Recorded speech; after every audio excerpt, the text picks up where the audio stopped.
En algún momento alguien me recomendó que podía aplicar al refugio y pues que por ese lado iba a obtener pues los papeles para estar legal aquí.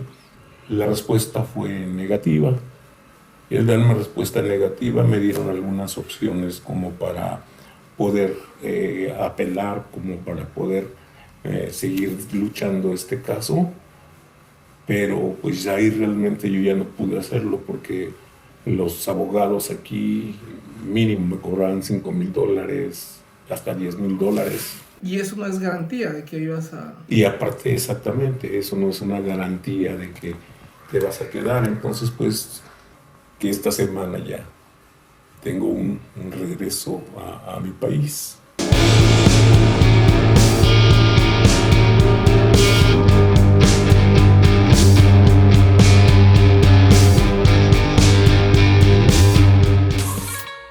Esta es la historia de José, como muchos otros Josés que vienen a Canadá buscando su sueño canadiense. Nos cuenta su experiencia pidiendo refugio y cómo le fue acá en este país. En el país donde vengo, que es México, hay mucha promoción, hay mucha oportunidad que te dicen allá de que puedes venir a trabajar aquí a Canadá, te dan casa, te dan comida, te dan el trabajo. Y pues suena muy interesante todo esto. No fue mi caso, porque en cierta forma yo me asesoré. ¿En qué sentido me asesoré? Que cuando yo veía las solicitudes de trabajo que había ella en México, me llamaba la atención que estaban en español, con todo lo que es el gobierno de Canadá y todo, pero en español. Entonces, pues con personas que realmente tienen conocimiento de esto, me dijeron que si te van a dar alguna oportunidad, algún trabajo, pues para empezar la solicitud tiene que ser en inglés. Escuché que, bueno, sé de mucha gente que ha pagado $1,000, $2,000, $3,000 para que les den trabajo y que al final de cuentas no existe ese trabajo, ¿no?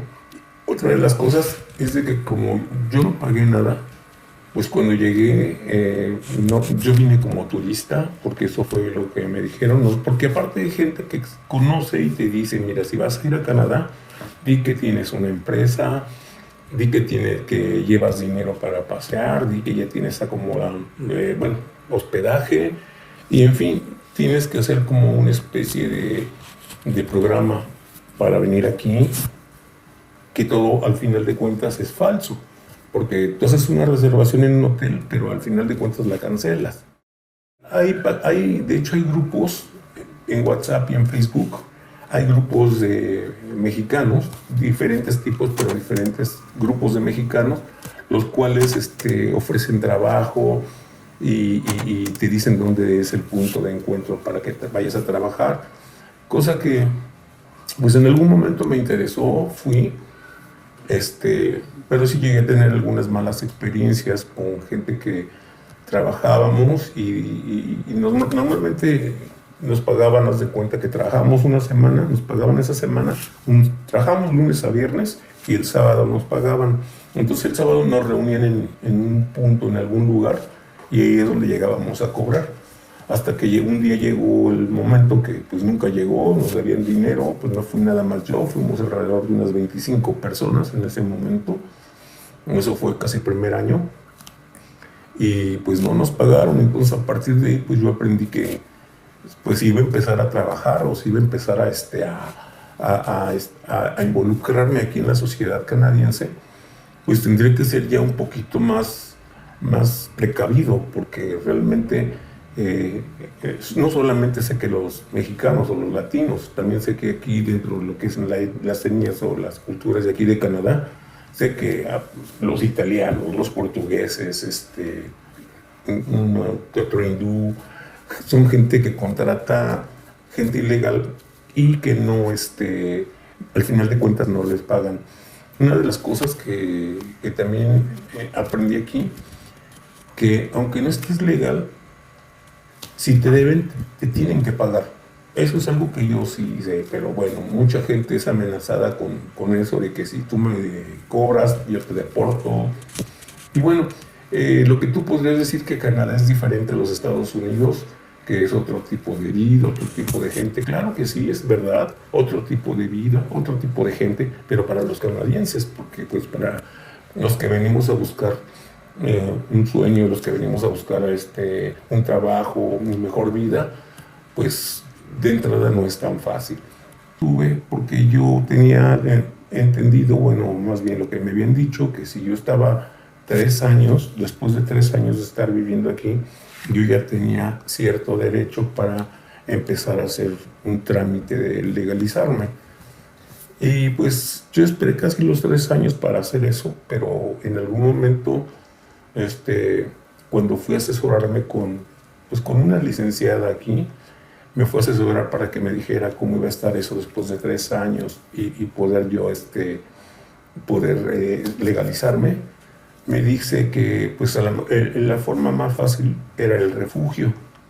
Pues yo le pregunté qué era eso del refugio, pues ya me explicó que es cuando una persona en cualquier parte del mundo está teniendo peligro, su vida peligra, pues Canadá ofrece ese tipo de apoyo y con ese apoyo pues te da un permiso de trabajo, te da servicio médico, te da alguna ayuda económica, te da asesoría porque aquí las iglesias y hay centros de comida donde pues parece que vas al súper, ¿no? Te surten muy bien de comida y todo es gratis, pero todo es bajo la asesoría de trabajadoras sociales, de centros comunitarios que te ayudan a todo esto. Déjame preguntarte una cosa, cuando fuiste a hablar con la abogada, Ajá. ¿Tú tienes idea realmente qué constituye ser un refugiado político? No, realmente no. Eso fue lo que a mí me llamó la atención. ¿Por qué? Porque yo tengo en mente y bajo asesoría de centros comunitarios que sé que después de 3 años tú puedes obtener puedes legalizarte. Cuando la licenciada me dice que tengo la opción y que sería más fácil para mí de pedir un refugio político, pues primero que nada yo no tengo ni idea y número uno yo no soy político como para pedir un refugio político, pero pues ella me lo explica de una forma que la mayoría de gente así lo hace, que crean una historia, que pues yo al momento yo no sabía ni qué es crear una historia, pues ella me empieza a decir que los refugiados políticos o el asilo político que te pueden dar aquí en Canadá es porque tu vida está corriendo peligro, ¿no? O por alguna situación más fuerte que puedas tener, pero pues sobre todo es que tu vida corre peligro. Eso implica que si tú vienes a pedir refugio político, pues al final de cuentas tienes ese tipo de ayudas.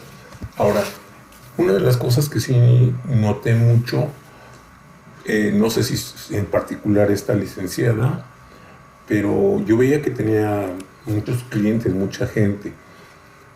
Pero también de esa gente que iba a consultarla, había gente que decía que no era justo lo que ella hacía, porque al final de cuentas los licenciados te cobran mínimo, te vuelvo a repetir, de $4,000 a $5,000, mínimo, de ahí para arriba. Y en verdad a ellos no les importa si te quedas o no. Hay que pagar, exactamente. No, y aparte, ¿sabes qué es lo que no se me hizo justo?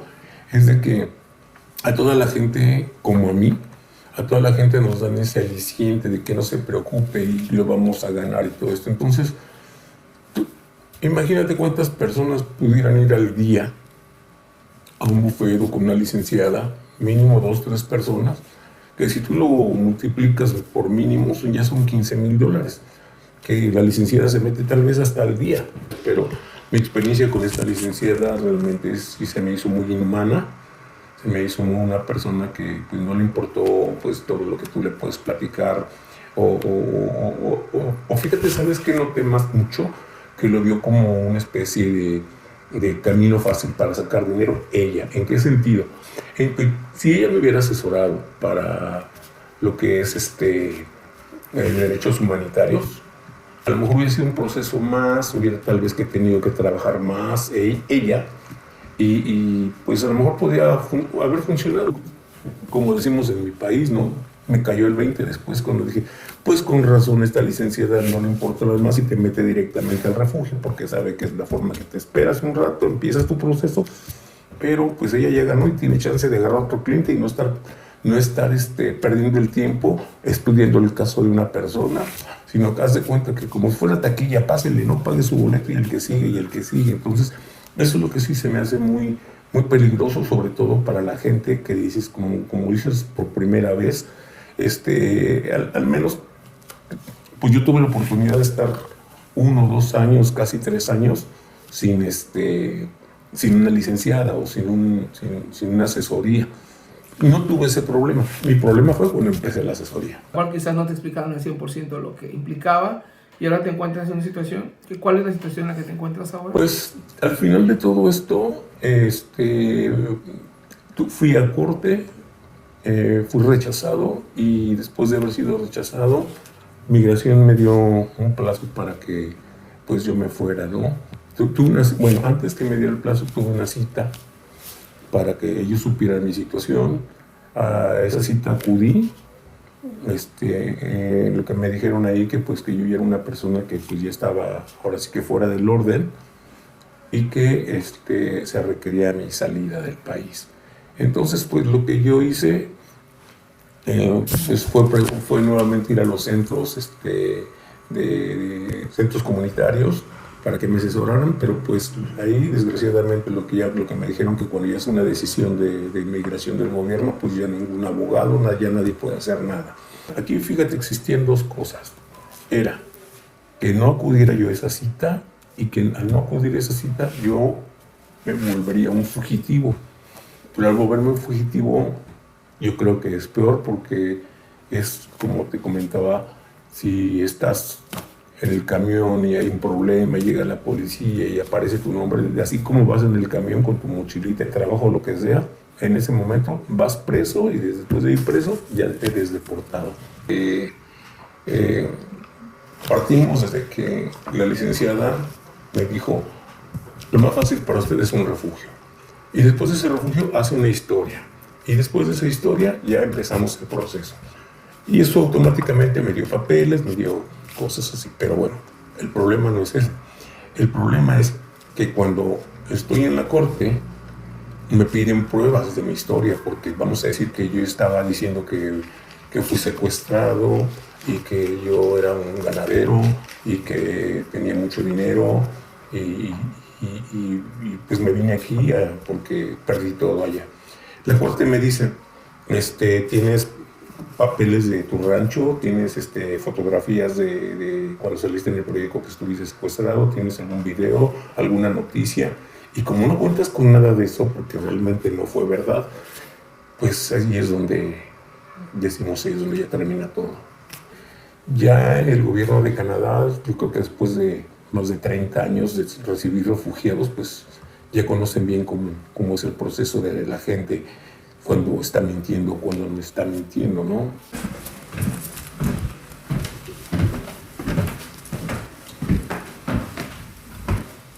Ya no necesito decirte, pero probablemente es un desmadre. No te preocupes.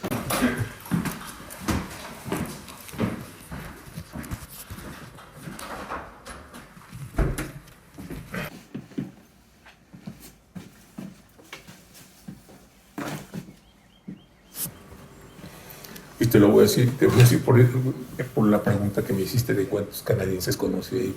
En ese trabajo de emergencias se trataba de que si hubo un incendio hay que limpiar, si hubo una inundación hay que limpiar, si se está cayendo una pared hay que arreglarla, en fin, todo esto. Pero llegábamos a hacer en algún momento, porque en alguno de los supermercados de aquí de Canadá, de hecho no fue aquí en Toronto, sino en otra provincia, se quemó un supermercado y llegué más o menos a contar más de 200, 300 personas trabajando para hacer toda la limpieza y el acomodo de esto. Pero de todas las personas que te podría decir hasta 300, la mayoría eran latinoamericanos, mexicanos, y creo que los únicos que eran canadienses eran los supervisores y el dueño, nada más, porque los demás sí éramos, dijéramos, esclavos, ¿no? Éramos banda. Los que vienen a trabajar y hacer los trabajos que los demás no quieren hacer, ¿no? Sí. Como desinfectar, ponerte en riesgo, lo que estamos haciendo, estaba conversando acerca del COVID, que muchas personas se pusieron en riesgo, Sí. eran latinos o mexicanos que vienen a trabajar. ¿Por qué? Porque Sí, pues aquí no. son los no. que se arriesgan, ¿no? Exactamente, porque aquí no se arriesgan y son los trabajos que nadie quiere hacer. Y son los que venimos a hacer. Así es. Pues yo tenía la idea de traer a mi familia, de llegar aquí, establecerme y traer a mi familia, pensando que fuera como el famoso Estados Unidos, ¿no? El sueño americano, que la gente va, trabaja, manda dinero a su familia, hace su casa allá, o se trae a su familia y empiezan una nueva vida. Desgraciadamente, pues ahora ya mi esposa, mis hijos que están allí en México, pues saben que voy a ir, pero ellos realmente no saben mi realidad, porque pues también es algo muy fuerte, muy triste, porque yo no les puedo decir, ellos simplemente van a decir, mi papá viene a visitarnos o mi papá viene por nosotros. Es un sueño que no sé cómo voy a trabajar eso allá. Mi esposa sí lo sabe, ya sabe la realidad, pero pues como me dice ella, pero pues nuestros hijos tienen esa ilusión de irse a vivir para allá y todo. Y pues yo lo veo de esa manera, que va a ser muy fuerte para mí, pues ahora sí que volver a ¿Cuáles son todos esos sentimientos que tienes cuando mañana vas a abordar el avión? Vas a dejar tu vida aquí en este país, que la tienes de hace tiempo. ¿Cuáles son tus sentimientos? Fíjate que mi sentimiento más que nada es que es frustrante, porque realmente son dos cosas. Una es el sueño que tú dejas, esa ilusión, pero también se junta el fracaso, que tú como persona dices, fracasé, no pude hacerlo. Y eso también es algo muy fuerte, ¿no? De regresar derrotado, de regresar sin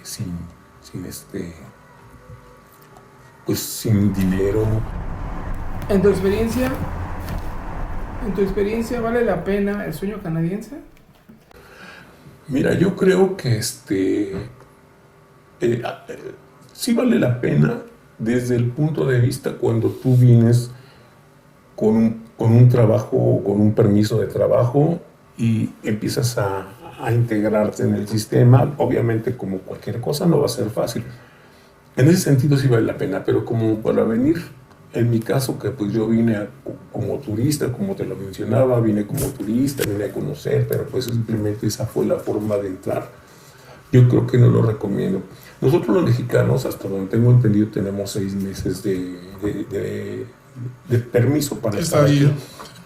Después de antes de esos 6 meses, pasas lo que se llama extensión de visa o te regresas a tu país, que yo creo que esa es una de las formas más fáciles para poder venir. Si es que vienes a trabajar solamente, yo creo que es una de las formas más fáciles, porque una vez que tú ya entraste y saliste conforme a la ley, la siguiente vez ya no tienes ningún problema para entrar. Es como que ya rompiste esa barrera, y automáticamente puedes estar así. Te la puedes llevar por años, porque sí conozco gente que lleva años haciendo eso. Si yo te dijera ahorita que funciona, pues ahora sí que te dijera que es súper recomendable, ¿no?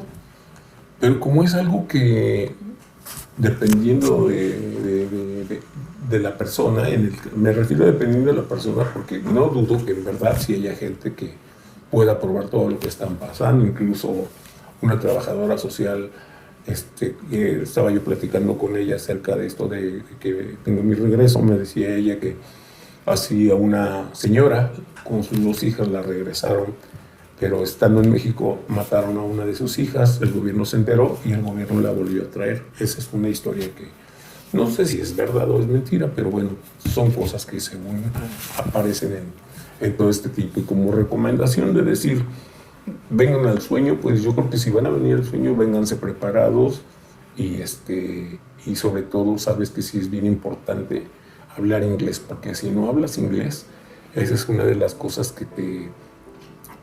que hace que te pierdas aquí, ¿no? Que la gente abuse, que la gente no te pague, que no te sepas desenvolver.